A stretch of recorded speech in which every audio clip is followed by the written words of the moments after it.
दोस्तों, एक बार फिर से आप सभी का मेरे चैनल पर स्वागत है। यह प्रसंग पांडवों के वनवास के समय का है।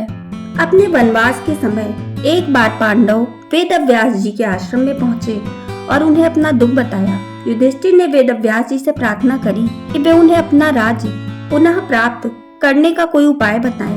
वेदव्यास जी ने कहा कि पुनः अपना राज्य प्राप्त करने के लिए तुम्हें दिव्य अस्त्रों की आवश्यकता पड़ेगी, क्योंकि कौरवों के पास भीष्म, द्रोणाचार्य, कृपाचार्य, कर्ण जैसे महारथी हैं। अतः बिना दिव्य अस्त्र प्राप्त किए तुम उनका कुछ नहीं बिगाड़ सकते हो। युधिष्ठिर के यह पूछने पर कि वो देवताओं से यह दिव्य अस्त्र कैसे प्राप्त करें, वेदव्यास जी ने कहा कि आप सब में केवल अर्जुन ही देवताओं को प्रसन्न करके दिव्य अस्त्र प्राप्त कर सकते हैं। अतः अर्जुन को देवताओं को तपस्या करके प्रसन्न करना चाहिए। वेदव्यास जी के ऐसे वचन सुनकर अर्जुन तपस्या करने के लिए आगे अकेले ही रवाना हो गए।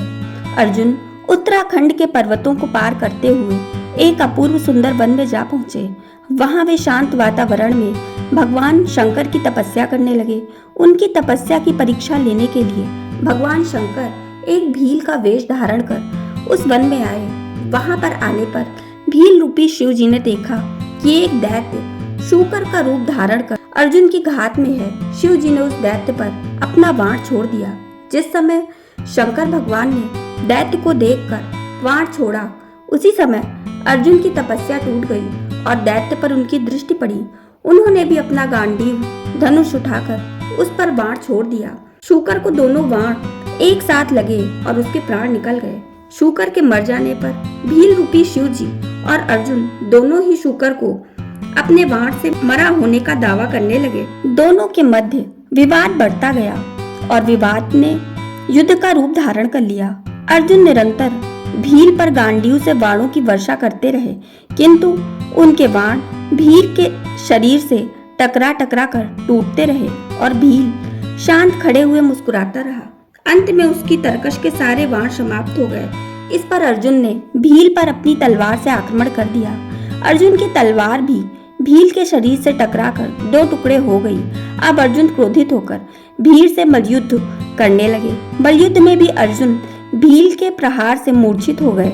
थोड़ी देर पश्चात जब अर्जुन की मूर्छा टूटी तो उन्होंने देखा कि भील अब भी वहीं खड़े मुस्कुरा रहा है। भील की शक्ति देखकर अर्जुन को आश्चर्य हुआ और उन्होंने भील को मारने की शक्ति प्राप्त करने के लिए शिव मूर्ति पर पुष्प माला डाली, किंतु अर्जुन ने देखा कि वह माला शिव मूर्ति पर पड़ने के स्थान पर भील के कंठ में चली गई। इससे अर्जुन समझ गए कि भगवान शंकर ही भील का रूप धारण करके वहां उपस्थित हुए हैं। अर्जुन शंकर जी के चरणों में गिर पड़े। भगवान शंकर ने अपना असली रूप धारण कर लिया और अर्जुन से कहा, हे अर्जुन, मैं तुम्हारी तपस्या और पराक्रम से अति प्रसन्न हूँ और तुम्हें पाशुपत्य शस्त्र प्रदान करता हूँ।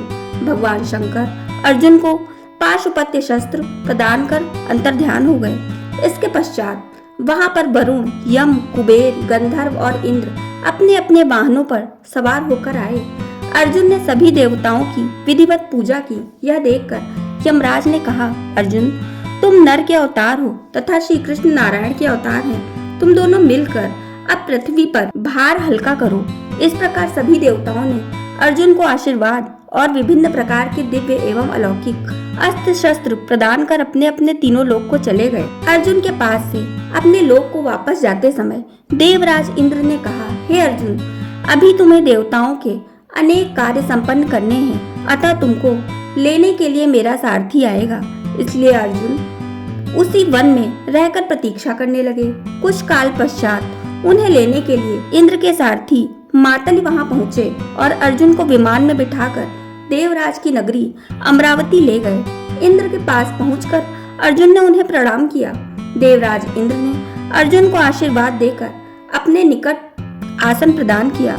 अमरावती में रहकर अर्जुन ने देवताओं से प्राप्त हुए दिव्य और अलौकिक अस्त्र शस्त्रों के प्रयोग की विधि सीखी और उन अस्त्र शस्त्रों को चलाने का अभ्यास करके उन पर महारत प्राप्त कर लिया। फिर एक दिन इंद्र अर्जुन से बोले, वत्स, तुम चित्रसेन नामक गंधर्व से संगीत और नृत्य की शिक्षा ले लो।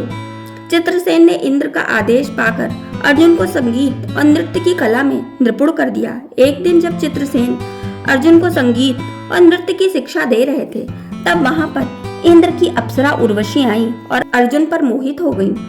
अवसर पाकर उर्वशी ने अर्जुन से कहा, हे अर्जुन, आपको देखकर मेरी काम वासना जागृत हो गई है, अतः आप कृपया मेरे साथ विहार करके मेरी काम वासना को शांत करें।